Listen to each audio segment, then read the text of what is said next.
Hello. Hey, hi Radhika. Hey, how you So doing? good to see you. Good to see you. How are you? Oh, a little bit excited, of course, I but can I'm doing imagine. well. Thank you. Thank you How so have much you for been? joining. Yeah, really good. It's been a nice day here in London. It's been nice and sunny. And so I've been out going for a walk or spending time in the garden, which is a blessing because I know a lot of people don't have gardens. Oh, yeah. So yeah, it was a really nice day. How about yourself? What have you been up to?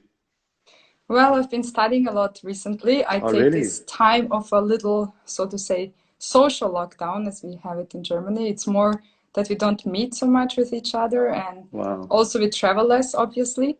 So I take this time to study more and to do the things that I always wanted to do and I kind of never found the time to do. So it's Right. a good time. It's kind of peaceful Yeah. and yeah. Making the most of the opportunity. Yeah, That's sure. But beautiful. also, I must tell you, I feel very much for all those who are suffering. And Mm, so we have increased also our prayers that we do in our little here community because I live with a beautiful. few friends. So yeah, we do Wow, this it's so also nice to hear. regularly. Mm. So nice to hear. It's so nice that, the world is really coming together in different parts, different communities coming together to pray, to meditate for those who really need strength during this time. So it's so beautiful to hear that you're also doing this. For Yeah. all of those that are tuning in, thank you all so much for taking the time to be with us. Let us know where you're joining from, what you've been up to today on your Thursday. Has it been a spiritual day? If so, what have you been doing? A little bit about our guest, if you don't know her, Bhanu Nandini is a very, very dear friend of mine. So I'm really honored and grateful that she's taken this time to be with us. And she's actually fantastic. She's doing amazing projects across the world, sharing Bhakti, sharing love, peace, and happiness. But most recognized in my heart, anyway, from what I can see, is the project which is called Braj Care. So this is a project which is aimed at helping those who are in need in this beautiful town of Vrindavan, which those of you that know me know is very dear to me. It's about 3 hours out from New Delhi, and it's a beautiful place where many people flock to every single year to really go deep in their spiritual experience and their journey. And so I spend a month out there every year, and this year I was honored to be able to help Bhanu Nandi in some way, where she took us to a sacred place called Radhika. And at that place, we got to serve the widows, those who had fled from home, having lost their husbands, and gone to this sacred place for solace, for deepening their practice. And so, Mm. having met Bhanu Nandini many years ago, but now seeing her in her element, I was just so impressed. And I thought, if I was going to have a conversation like this, which now we have the opportunity to do, then she has to be a guest on here. So I'm really grateful for your time, Thank you so for much. gracing us with Thank your you. presence. Thank you. Thank you. So today we decided on a topic. It's an interesting topic. So we spoke about identity. Mhm. Now, when that word comes out at you guys, let us know what you're thinking. If you have any questions, that just by hearing that word, identity, if anything comes out at you,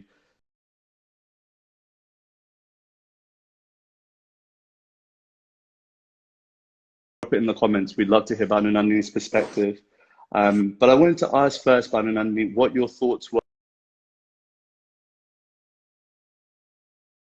Have perhaps a misplaced identity, or is there a confusion surrounding it? Maybe you can share a little bit more. Mm. I'm so sorry, but your video froze for a little while. I don't know if it was on my Oh, side or could you just repeat the question? yeah, sure. I was saying that we were speaking about, when we were discussing the topic, we were speaking about identity Mhm. and the different ideas surrounding that. But I wanted to Mhm. ask you just off the cuff, why that topic? Is it because you feel that people have a misplaced sense of identity, or is there confusion surrounding identity that you feel? Mm. Yeah. Well, what I wouldn't necessarily say Hmm. misplaced sense of identity. I mean, of course, coming depends from which perspective you're coming. You could say this or not say this, but I would rather say that identity is such a broad subject, and Mm, since time immemorial, people have been asking themselves, "Who am I? Where did I come from? yeah. Where do I go, or do I go anywhere after this life?" Mm, And yeah, these questions have been, on the minds of great philosophers, and also major sciences deal with this question, like psychology and also sociology, anthropology, yeah. and obviously spirituality. It also gives us some answers to this. And I myself have been in a few situations in life I really felt something like a little identity crisis, you would say, Wow. or this was very important to me to solve this question. Like the very first time, it was when I was 9 years old. And at that time, I lived in Bosnia and the war started. So we had to flee the country. And if you believe Wow. it or not, yeah, I and my sister, we were hiding in the bunk of a car. So this is how we left the country. And Wow. then we grew up in Vienna. And because I was very young and I learned German very quickly, and playing with kids, you learn the language just the way how they speak it. So many times later, a few years later, people would ask me, where are you from? Because your name is so different. They thought I was Austrian for some reason. And I was Right. like, no, I'm from Bosnia. But because I never associated so much with people from my country or my mother country, I really had this thing with identity. Like, how do I identify Mm. myself? By my passport, or who am I? And why do I have to give out any nationality, when they ask Wow. you this question? So this was already there when I was quite young. And then when I finished high school, I was towards the end of my high school. I had so many interests. I really loved to study. I was one of these kids who, I guess, went to school because they liked studying and You and not my just wife because they definitely liked. get on like a house on fire because of this reason. I think we're both bookworms. But Yeah, that's so nice to hear that you're also studious. Please continue. yeah, yeah. I was studious, but also I did play a lot and, of course, spend time as young people do. But then, the time came to choose, okay, what am I going to study? And I was like between philosophy, interior design, architecture, medicine, law. I was That's like, oh broad. my God, there was all this interest. And then I started to feel that I don't even know who I am, because Mm. the moment I decide what I'm studying, this is gonna pave, the path of my career in a way, and I'm gonna be in a certain, developed in a certain way. So Mm. then, with the age of 18, I started to see a coach because I had this question, who am I? Help me. Mm. And then she told me, she was the first one who said, people are developed in different ways, and you may not necessarily find your answers where you're looking for them, to try to identify who you are by what you do in life. And she was the first one to a little bit hint towards philosophy and spirituality. And then second person was Jane. She worked for the American government, and she met me. At that time, I was in Sarajevo for a few months, and she met me in a beauty studio. I think you say it like this. Yeah, And she as you just do. yeah, and she just approached me. She said, "Wow, I like your style," because I was dressed a little different. And I said, "I like you so straightforward. So who are you?" And she gave me her card, and then we met, and yeah, we started just talking. And she told me, "Oh, there's this great book. It's called Yoga: The Quest for Your True Self."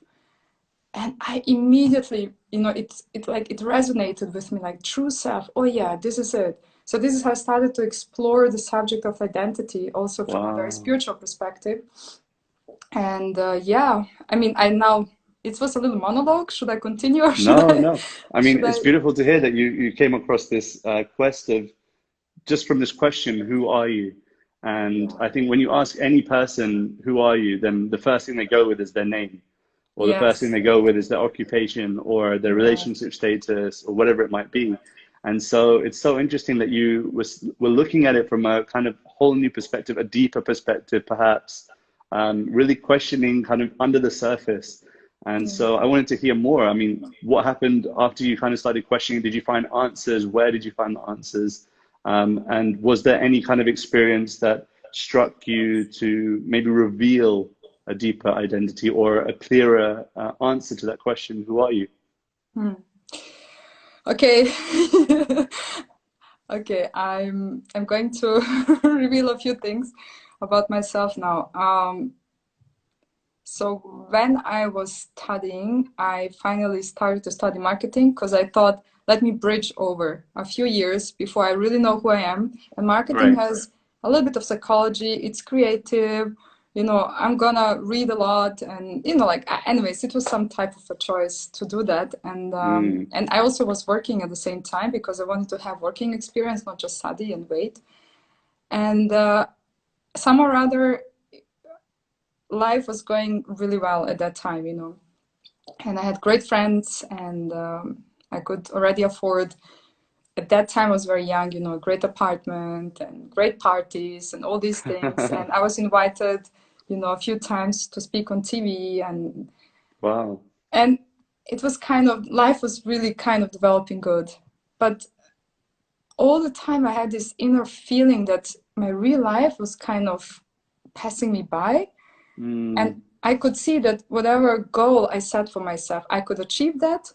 But then at the same time, when I would achieve the goal, I felt like, oh, there's so many more goals or desires that I have on my mind that I'd like to achieve. And then I started to think about another apartment. And because I loved architecture, this was like a great preoccupation for me. And then I started to feel like, oh my God, when will this mind stop, you know, producing all these desires? When is enough enough?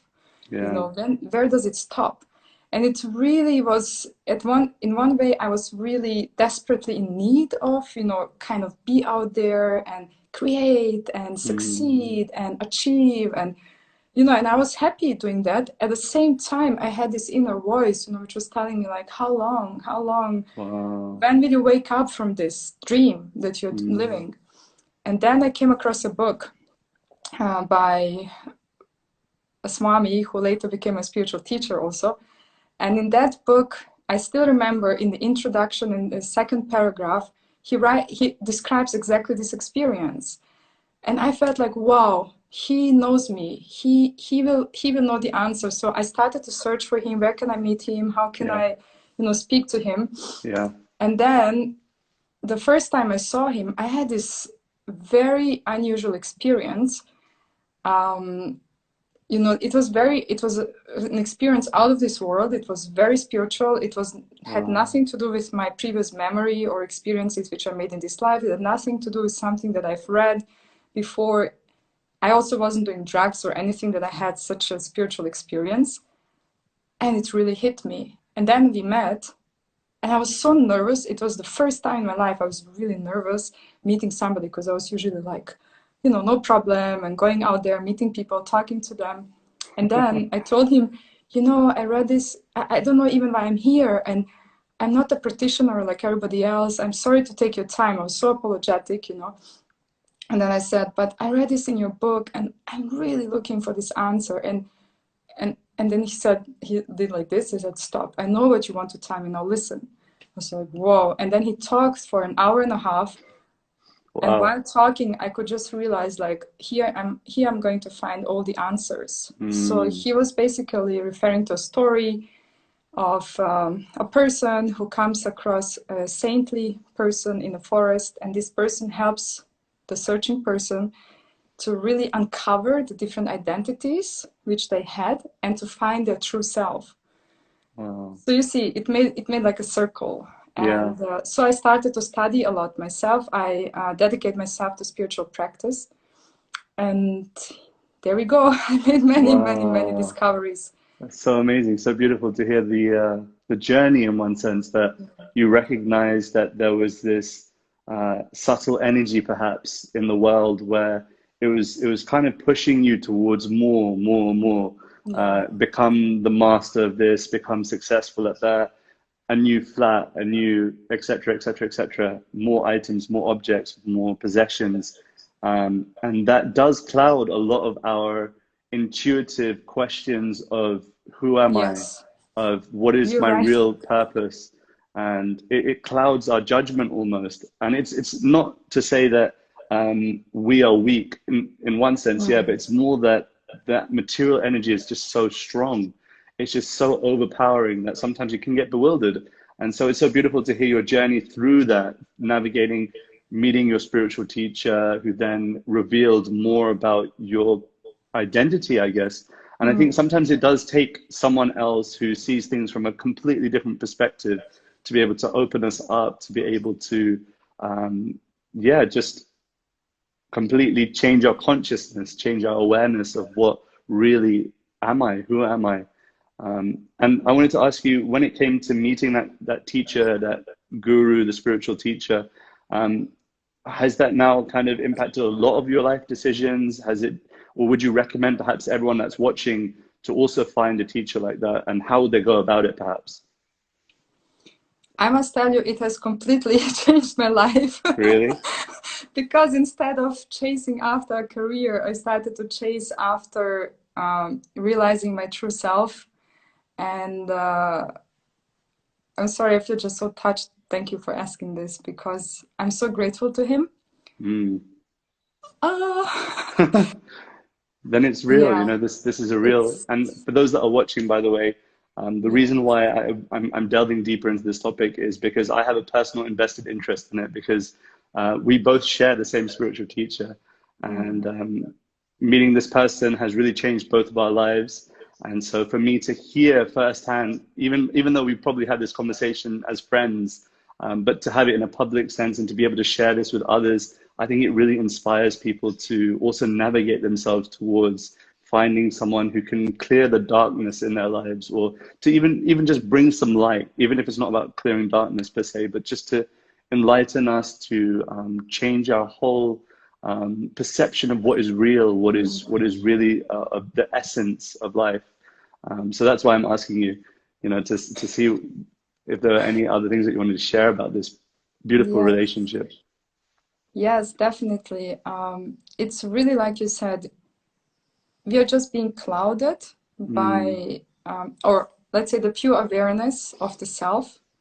This is the first lesson I learned, that the person I'm looking for was my true self, and that it is limitless, it is eternal, mm, it is never changing, and it is completely in the moment experiencing the utmost level of love, acceptance, shelter, and that this self, you know, it is so loving and it is so kind, and so he gave me a little glimpse into that, because I was so mm. open for that experience. And Wow.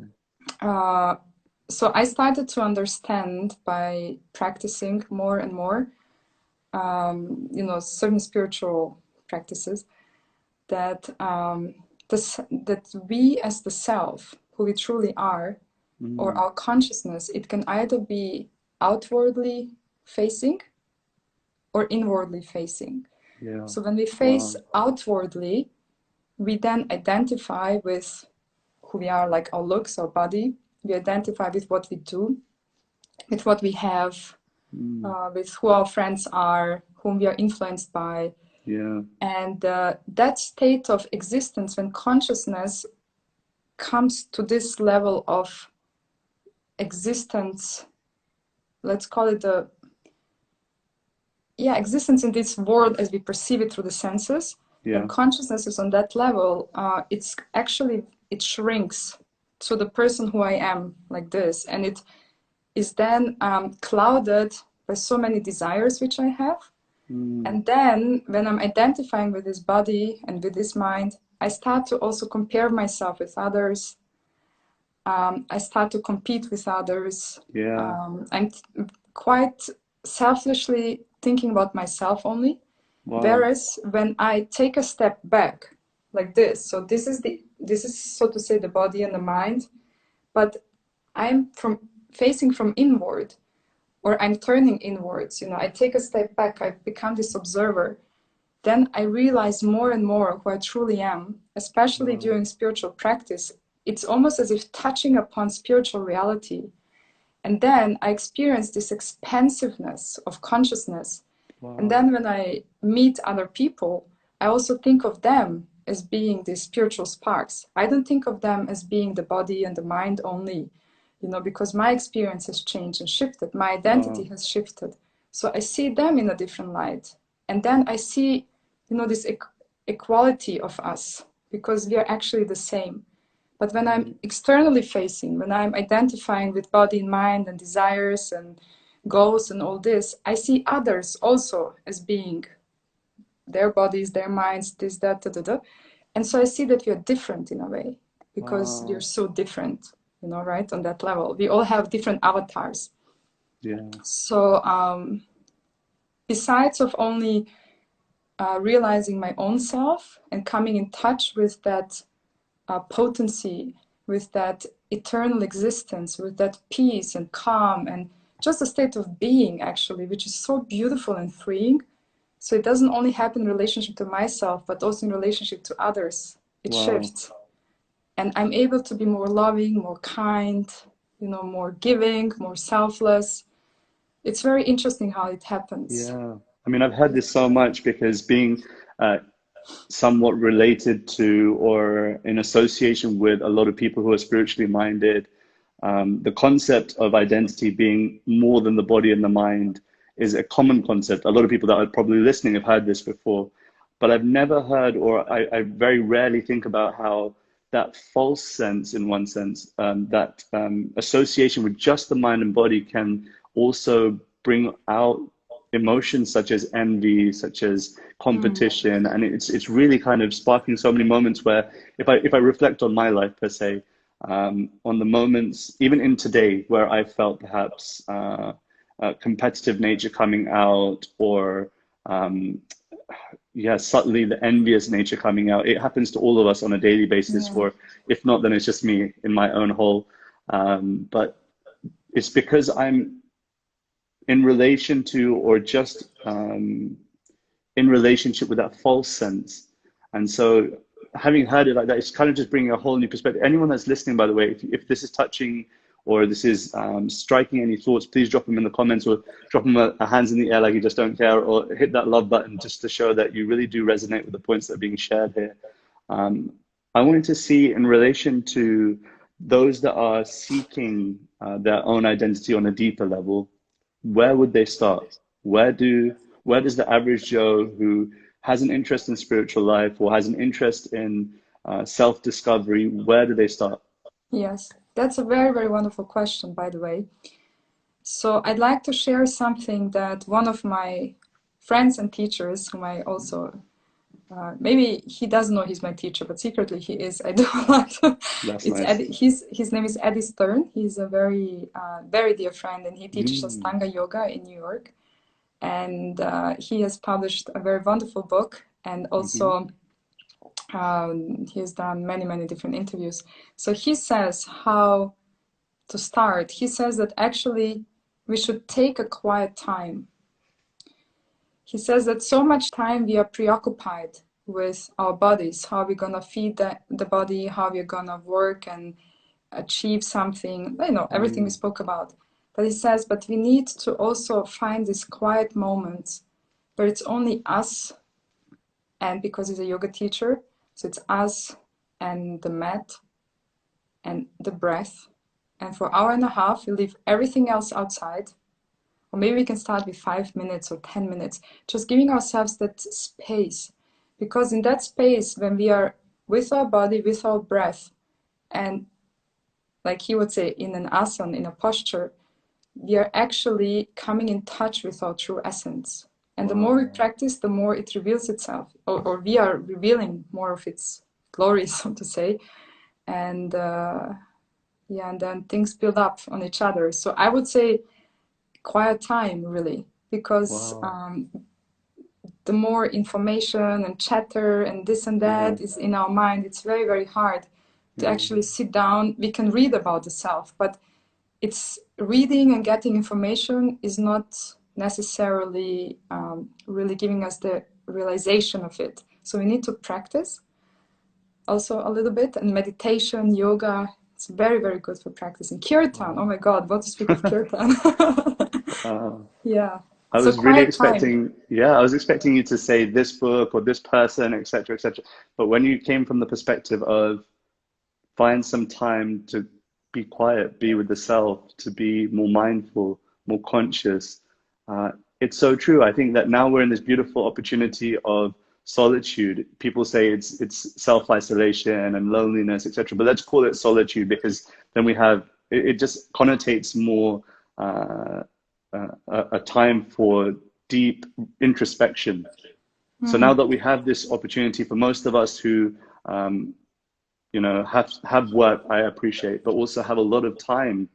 Yes. This is a beautiful opportunity for you to start delving deeper, to start searching, to start opening that book of who am I, through just the simple process. Find a mat, find a sacred space, perhaps in your home, find a place where you can be at ease, in comfort, and just start with the breath. Start simple and start exploring. Who am I?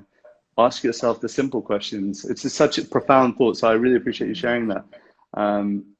When it comes to someone who is looking for a spiritual sense of identity, you know, so many different paths to go on, so many different teachers out there. How do you choose? How do you even know this is my path to finding out who I am? What would be your advice to someone that's in that kind of conflicted or confused position? I can only, I can only share what I have experienced myself, Sure. right? So for me, it's prayer. So when we pray to God, if you believe in God, or you may pray to the universe, or you may turn to your intuition in the heart, and you can just come, let's say, before your intuition, because it's the inner knowing voice that never errs. It never makes a mistake, because our intuition is part of the universe. It's ever connected with a higher intelligence. We can also call this inner knowing voice inside of our heart the voice of God, for instance.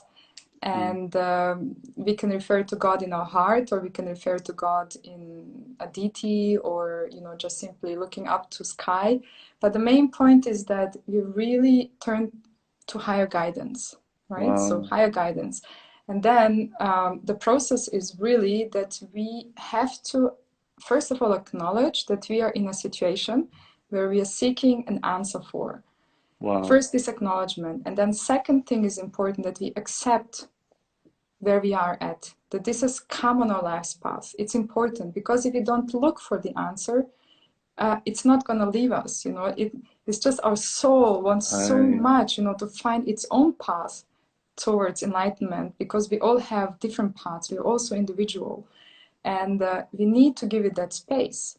So basically acknowledge that we have this, and also accept the situation, and accept that we don't know the answer ourselves. So this is how we turn to higher guidance, right?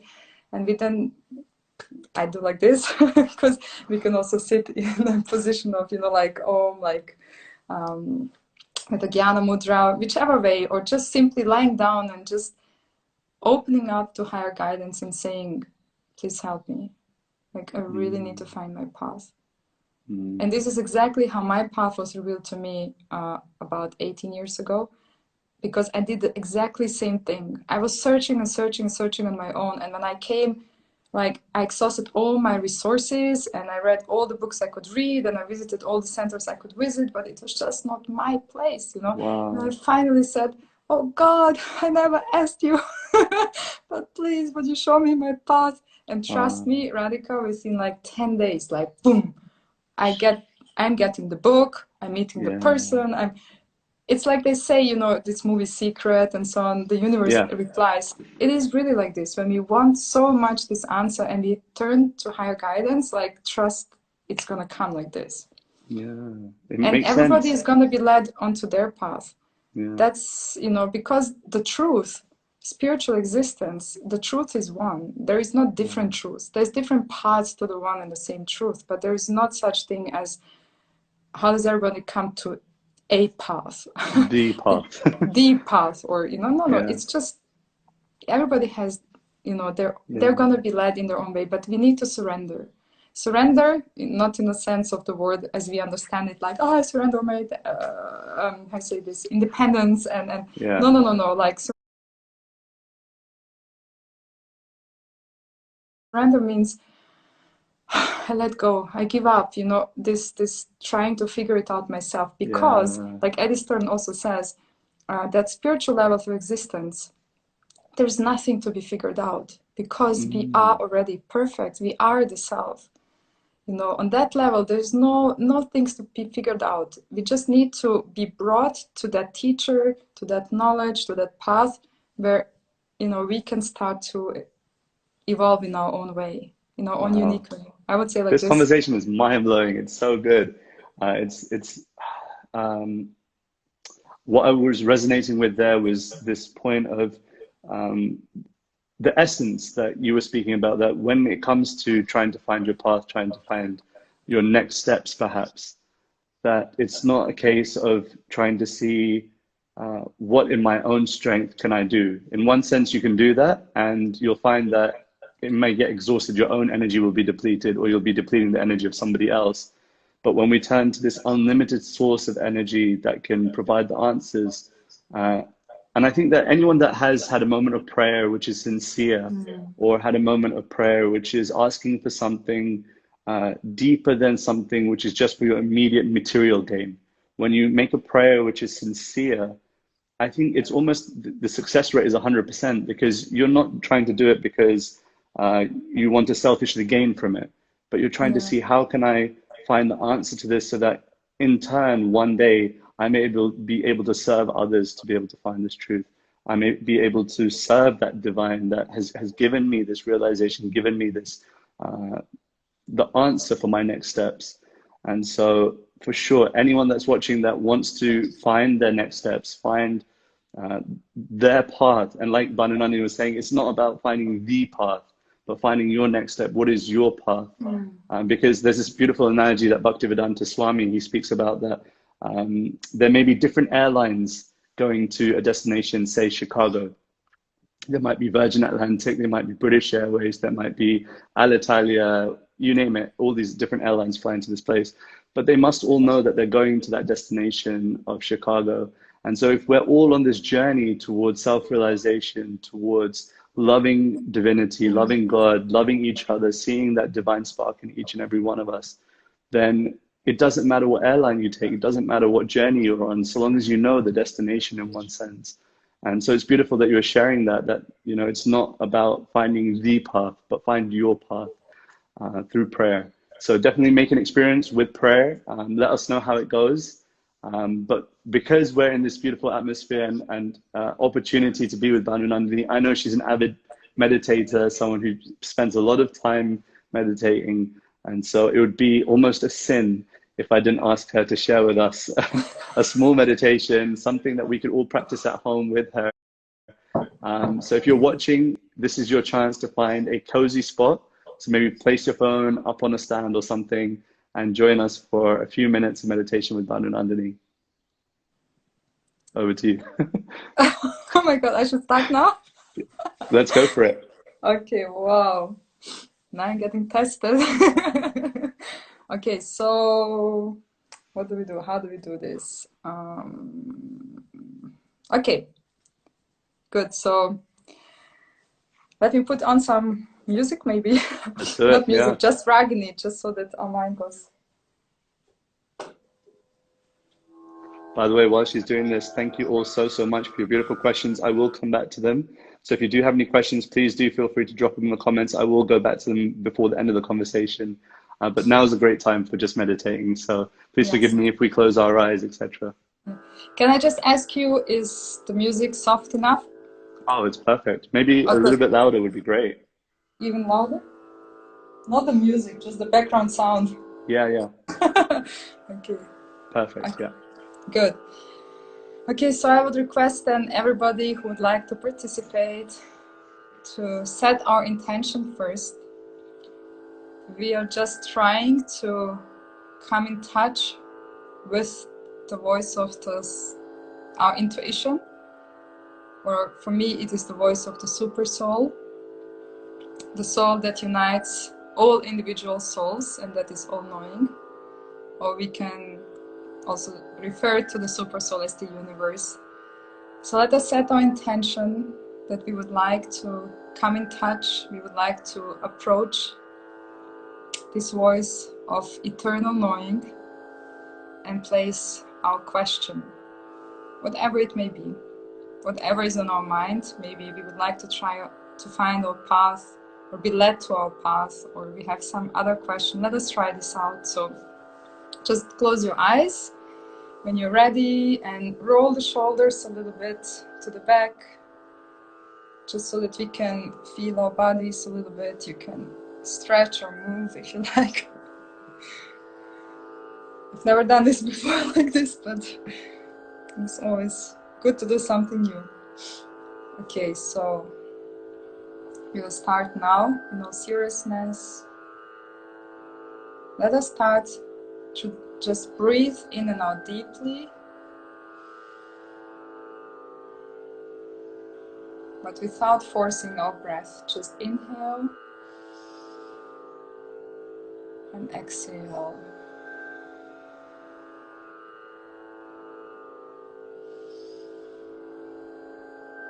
And exhale. And arrive in the presence. Leave your life outside the door. Become aware that it's now only you, your breath, and the voice of the intuition. Breathe in a little bit more and breathe out.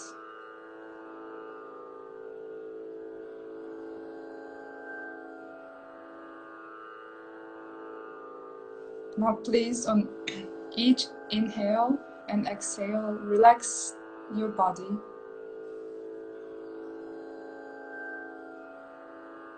Feel its weight. And with each inhale, relax it a little more. From head to toe.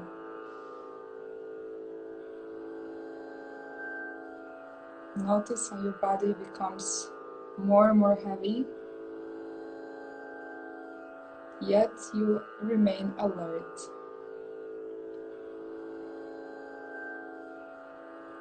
Just stay with your breath.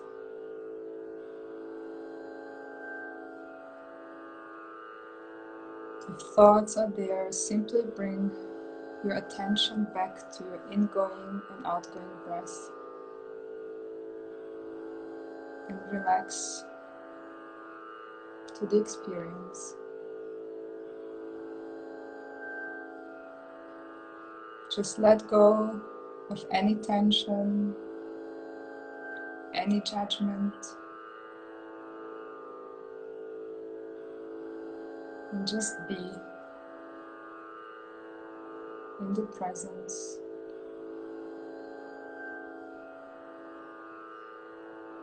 Be with your breath.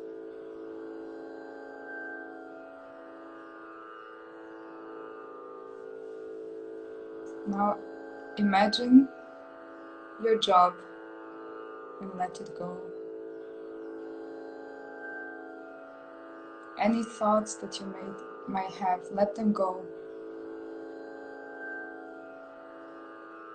Any relationships, just let them go.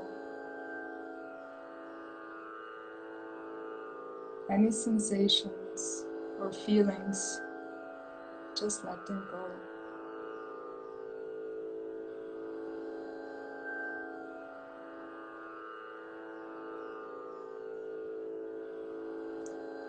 Now focus on your heart area and imagine a great ball of light there. It's illuminating all directions.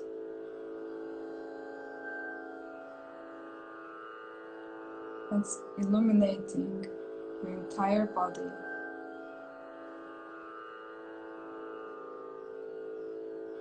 You feel safe. You feel welcome.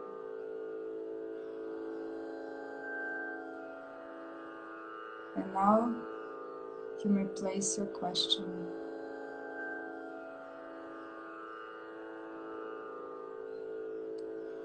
What is my next step?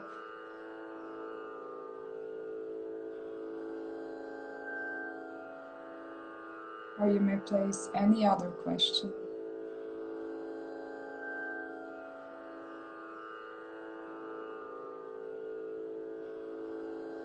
Remain in this space for a while.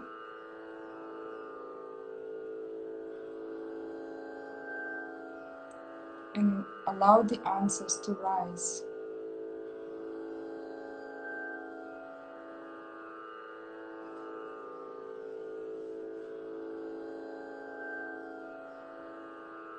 What is my next step?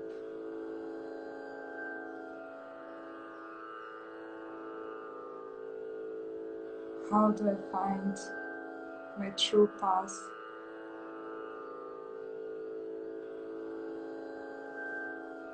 Who am I?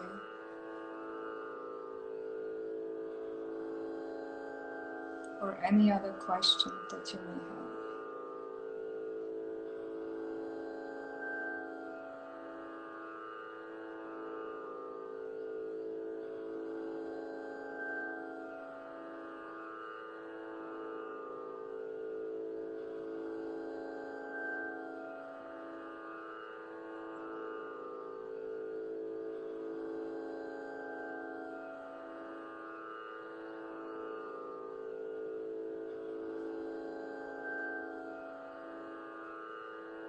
Just observe without judging and remain open to the experience.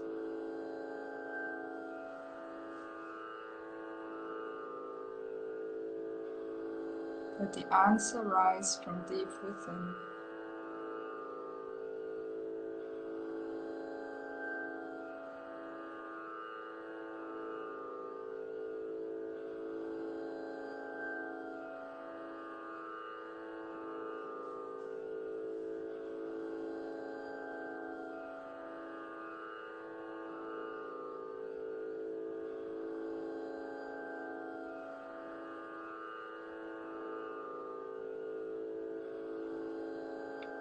We'll now slowly return to room awareness.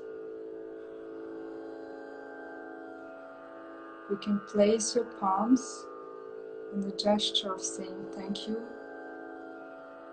before your heart, and you can thank your inner guide.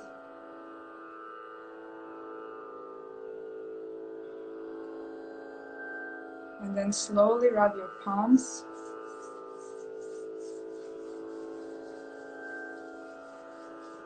Place them before your eyes.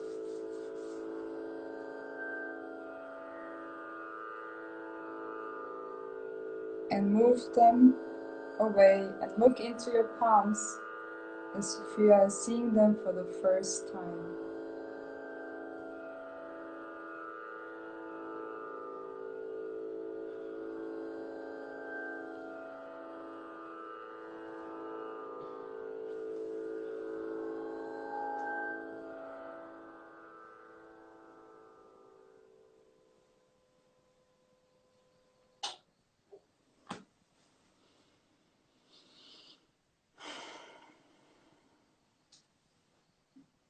Wonderful.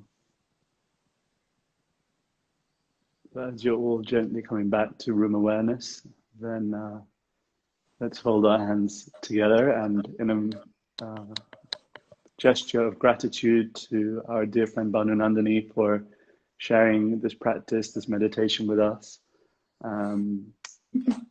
for giving her beautiful time and, of course, her nuggets of wisdom that have definitely been of. I feel like this is a conversation that I'm going to really cherish for a long time. And the reason why is because I didn't have anything prepared. We just really just went for this in a way where we were just organically just searching together as friends. What really worked for us in our spiritual journey? What would other people be able to take away that would perhaps be of help? And if there was anything there that you guys feel really helped you, then please do show some appreciation. I can see them all streaming through the comments, so thank you all so much for your love. While I stream through these comments, Bhanu Nandini, looking for the questions, I wanted to see if you had any tips for our time. So any tips that you feel, or anything that's working in your life that you feel other people would benefit from. It could be something practical, it could be something internal, as you like, but any tips for our time that you'd like to share, perhaps? Thank you first, all of you, for doing this meditation with me. It was actually the first time I've ever done it like this, and thank you. I hope it worked. Yeah, if I can, I mean, I'll just be honest as I am. Please. what really helps for me is always to come back to this knowing that I'm okay, because I am. So with this I am means I'm this being, you know, this pure consciousness. I'm already, because I'm spiritual, I'm already perfect. There's nothing to figure out. There's nowhere to go. I just need to come back to that understanding who I am.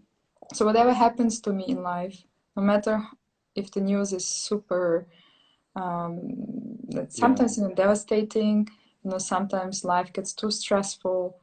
That's what I really try to do. Have this quiet time where I just breathe in and out. You know, sometimes I just put the hand here, or I go before my altar, and I just say, like, I know I am, and I'm the soul, and I know I'm yours, dear Lord, because I do believe in a personal God.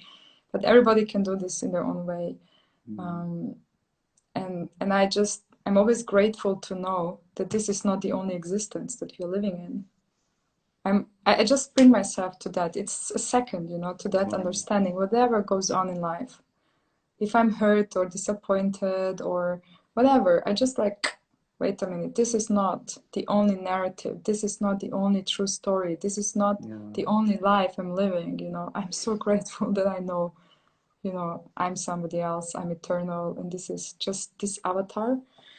So that's something that helps a lot. And if I may say one more thing, and this is, if somebody likes to do Kirtan, or if they would like to explore what Kirtan is, that is also something that I do, because in Kirtan, which is singing mantras, it is so beautiful. We just as if when we are bathing in an ocean or swimming in a river, just like when we are completely immersing ourselves in the experience of or plunging into the water, and we just feel so carried by the water. In the same way I feel when we close our eyes and we are together, or even by ourselves, you know, we can have Kirtan on, or we can sing on our own harmonium, and we just allow the mantras, you know, to really take us over, to we immerse ourselves, and we just close our eyes. We are here, we don't think, we don't have nowhere to go, we don't have to prove anything to anybody, and we just are, you know, with the mantra, and amazing things unfold, really. So these two practices, like understanding of I'm somebody else, this is not the only story and the only life, and I'm already perfect, you know, spiritually seen, I'm eternal, and then also by Kirtan. Wow. Yeah. Yeah, I think these are great tips, guys. Take a moment when you have it, even if it's straight after this conversation, to sit down and to perhaps reflect a little bit, to digest what was being said, some of the tips. This conversation, of course, will be available for the next 24 hours via my Insta story, and then we'll have it recorded, of course, so we can put it up on YouTube for anyone that wants to relive it. But both of those practices were things that all of us can do immediately almost. There's no need for, I mean, obviously Kirtan, we may want to have a friend or two or 100 or so to sing with, to chant with, but I think that it's still just as potent, still just as revealing when you chant alone, when you're just with perhaps a Kirtan track playing around in the house and you're singing along to it, chanting along with the many voices that are in that. It's a practice that for me has changed my life. I think that there's no other way of putting it. And I really recommend it. If anyone's out there that really wants to hear more, then feel free to drop either of us a direct message on Instagram, and we can perhaps help you to find your nearest Kirtan or find your nearest friend that you can meditate with, a community that you can come closer to, and we'd be happy to direct you in that way. But time is, of course, of the essence, and I'm sure many of you have many other places that you want to watch to get some inspiration. But please do take this advice to heart, that don't immediately look for another piece of content online. Don't immediately try to search for something else that will be gratifying, but take a moment to just breathe and just to reflect on what has been heard here. If there's been something that struck you, then the best thing to do, and I think that this has helped so many people that have been watching and they've been telling me, is to just pick up a pen, pick up a piece of paper and start just exploring what was going on there for you. One of my friends Kiran, I don't know if she's watching right now. She even sent a beautiful painting. She painted a picture of a conversation that myself, Janavi and myself had regarding surrender. And it became almost like her daily checklist of things that she'd love to explore. So definitely try and reflect on this experience. Don't let it be just an hour long and immediately looking for the next thing.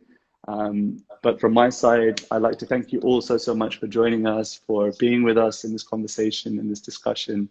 And also, of course, to our wonderful guest, Bhanu Nandini, who has taken out time to be with us, to share with us. And one last time, please all share your appreciation, share some love via the Instagram buttons. You know how to do that. And I'm going to twist her arm to do this again because I think it was so good that we need to do another one, perhaps even next week. I'm ready. I'm going to speak. I'm going to send her a message immediately after this finishes, and we're going to get another one in there. So that would be lovely. But thank you so much, Bhanu Nandini. Really appreciate your time. Thank you so much. Thank you, Radhika. And you know what? I just saw somebody was asking what was the music. Oh, yeah. So this was the Tampura. Maybe you would like to explain more about it. Yeah, sure. Well, the Tampura is actually a boxed Indian instrument, but nowadays you can find apps for them. You can find electronic versions of them, which you can see on the screen now. And this company, Ragini, they produced beautiful tampura, electronic tampuras, which you can play, that play wonderful droning sounds in just to cleanse the atmosphere, to create a nice spiritual, sacred atmosphere. Yes, and also a very wonderful app is the iTabla Pro. Should I write it down on the... Yeah, of course. Yeah, go for it. iTabla Pro. You can find it on Android and on App Store. Yeah, my music teacher, who is a music teacher of Indian classical music and Western classical music, she said that this is the best app which professional musicians of Indian classical music use. So, iTabla Pro. I don't know why my I is getting big. So the first I should be a small, like, there you go. iTabla Pro, sorry. Wonderful. Okay, so thank you so much, Radhika. I really appreciate it. And speak soon. All my love to everybody else. Thank you. Bye. Oh, before we go, I almost forgot. Yes. Tomorrow we have another fantastic conversation, guys. We're speaking with Raghunath from New York City. If you know him, then please do tune in. Yeah, it's going to be a fantastic conversation. We're starting at 6 o'clock British Standard Time, which is New York, 1 p.m. What time is that in Germany? 6 p.m. is 7 p.m. our time. Wait, Raghunath? Yoga Raghunath? Yeah. Oh my God. Yeah. So that's going to be fantastic. Yeah. We're looking forward to that. And there's many more beautiful conversations coming Saturday, Sunday, Monday. They're all penciled in for next week as well. So please do join us. Don't miss those conversations. And of course, please catch this on replay for the next 24 hours. All the best. Haribol. All the best. Bye-bye. Haribol.